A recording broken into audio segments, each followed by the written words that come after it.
ಒಗ್ಗರಣೆ ಹಾಕಿ ಮುದ್ದೆ ಸಮೇತ ಕೊಡ್ತಾ ಇದ್ದಾರೆ. ಏನೋ ಹೇಳ್ತಾ ಇದಾರೆ ನಮ್ಮ ಮಿನಿ ಬಾಸ್. ಹೇಳಿ ಬಾಸ್, ಏನು ಸಾರು? ಏನ್ ಸರ್ ಅದು? ಯಾರು ಹೇಳ್ತೀರಾ? ಹೇಳಪ್ಪ, ಏನ್ ಹಾಕಿದಾರೆ?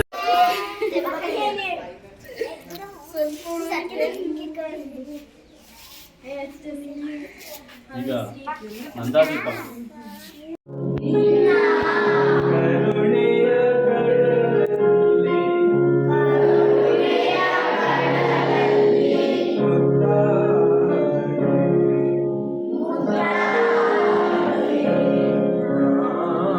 ಸ್ನೇಹಿತರೆ ನಮಸ್ಕಾರ. ಶಾಲಾ ಶಿಕ್ಷಣ ಇಲಾಖೆ ಭಾಳ ಪ್ರಯೋಗಗಳ ಜೊತೆ ಇರುತ್ತೆ, ಭಾಳ ಸಂತೋಷ. ಈಗ 21 ದಿನಗಳ ಓದುವ ಕಾರ್ಯಕ್ರಮ ಆರಂಭವಾಗಿದೆ. ಓದುವುದು ಒಂದು ಕೌಶಲ್ಯ. ತಮ್ಗೆ ಗೊತ್ತಿದೆ, ಯಾವುದೇ ಭಾಷೆ ಬರಬೇಕು ಅಂದರೆ ಅದು LSRW, listening, speaking, reading, writing ಅಂತೇಳಿ. ಸೊ ಸ್ಪೀಕಿಂಗ್, ರೀಡಿಂಗ್ ಇವೆರಡೂ ಕೂಡ ಒಂದಕ್ಕೊಂದು ಸಂಬಂಧ ಇದೆ.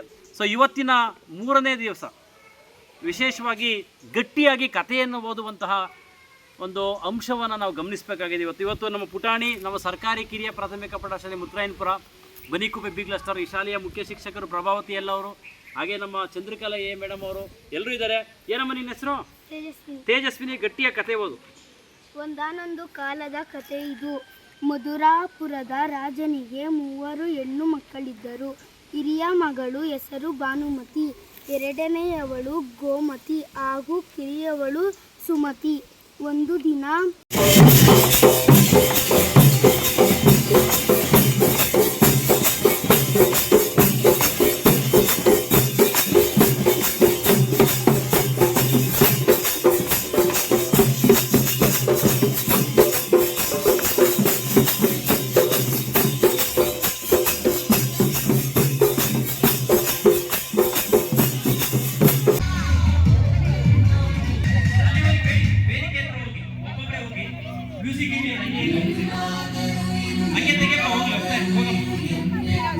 ವೇದಿಕೆ ಹೋಗಿ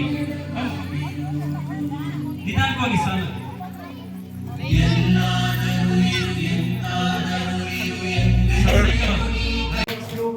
ಈ ಬಿಲ್ಡಿಂಗ್ ಓಪನ್ ಆದ ಸಂದರ್ಭದಲ್ಲಿ ಅವರೇ ಅಧ್ಯಕ್ಷರಾಗಿದ್ದಂಥವ್ರು ಶ್ರೀಮತಿ ರೇಣುಕಮ್ಮ ಗೋಪಾಲರಾಜ್ ಅವರು ಕೂಡ ಈ ಸಂದರ್ಭದಲ್ಲಿ ಅವರು ಕೂಡ ಅಭಿಮಾನದಿಂದ ನಾವು ಸ್ವಾಗತಿಸ್ತಾ ಇದ್ದೇವೆ. ಹಾಗೆಯೇ ಈ ಶಾಲೆಯ SDMC ಅಧ್ಯಕ್ಷೆ ಚಂದ್ರಮ್ಮ ಅವರು ಈ ಸಂದರ್ಭದಲ್ಲಿ ಅವರು ಕೂಡ ಅಭಿಮಾನದಿಂದ ನಾವು ಸ್ವಾಗತಿಸ್ತಾ ಇದ್ದೇವೆ. ಹಾಗೆಯೇ ಈ ಊರಿನ ಎಲ್ಲ ಗ್ರಾಮಸ್ಥರು, ಅನ್ಯತಾ ಭಾವಿಸಬೇಡಿ, ಇಲ್ಲಿ ಸೇರಿರುವ ಎಲ್ಲ ಗ್ರಾಮಸ್ಥರು ಕೂಡ ಅಭಿಮಾನದಿಂದ ನಾವು ಸ್ವಾಗತವನ್ನ ಕೋರ್ತಾ ಇದ್ದೇವೆ. ಹಾಗೆಯೇ ಈ ಸಂದರ್ಭದಲ್ಲಿ ನಮಗೆ ಈ ಶಾಲೆಯ ಮುಖ್ಯ ಶಿಕ್ಷಕರು ವೆಂಕಟೇಶಯ್ಯನವರು ಬಹಳ ಪ್ರೀತಿಯಿಂದ ಈ ಕಾರ್ಯಕ್ರಮವನ್ನು ಅಚ್ಚುಕಟ್ಟಾಗಿ ಸಿದ್ಧತೆ ಮಾಡುವಲ್ಲಿ ತುಂಬಾ ಶ್ರಮ ಹಾಕಿದ್ದಾರೆ. ಅವರು ಕೂಡ ಈ ಸಂದರ್ಭದ ಅಭಿಮಾನದಿಂದ ಸ್ವಾಗತಿಸ್ತಾ ಇದ್ದಾರೆ. ಹಾಗೆಯೇ ಈ ಸಂದರ್ಭದಲ್ಲಿ ನಾನು ಆಗಲೇ ಹೇಳ್ತಾ ಇದ್ದೆ, ನಮ್ಮ ರೇಣುಕಮ್ಮ ಮೇಡಮ್ ಅವರಿಗೆ ಮತ್ತು ಅನ್ಸೂಯ ಮೇಡಮ್ ಅವರಿಗೆ ಇಡೀ ರಾಜ್ಯದಲ್ಲೇ ಬೇಕಾದ್ರೆ ನಾನು ಓಪನ್ ಆಗಿ ಹೇಳ್ತಾ ಇದ್ದೀನಿ, ಒಬ್ರು ಯಾರಾದ್ರೂ ಒಳ್ಳೆ ಶಿಕ್ಷಣಕ್ಕೆ ಪೂರಕವಾಗಿರುವಂತಹ ಶಿಕ್ಷಣದ ಸೇವೆ ಮಾಡಿದ್ರು ಟೀಚರ್ನ ಕಳಿಸ್ಕೊಡಿದ್ದ ಬೇರೆ ರಾಜ್ಯಕ್ಕೆ ಅಂತ ಹೇಳಿ ನಾನು ಸುಗುಣ ಮೇಡಮ್ ಅವರ ಹೆಸರನ್ನ ಹೇಳ್ತೀನಿ. ಅಂತ ಅತ್ಯದ್ಭುತವಾದ ಶಿಕ್ಷಕಿ, ಯಾಕಂದ್ರೆ ಅಂತ ಒಳ್ಳೆ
ಬನ್ನಿ ಸರ್, ಹಂಗೆ ಒಂದು ಎತ್ಕೊಂಡು ಬನ್ನಿ ಸರ್, ಈ ಕಡೆ ಬನ್ನಿ ಸರ್. ಸರ್ ಆ ಕಡೆ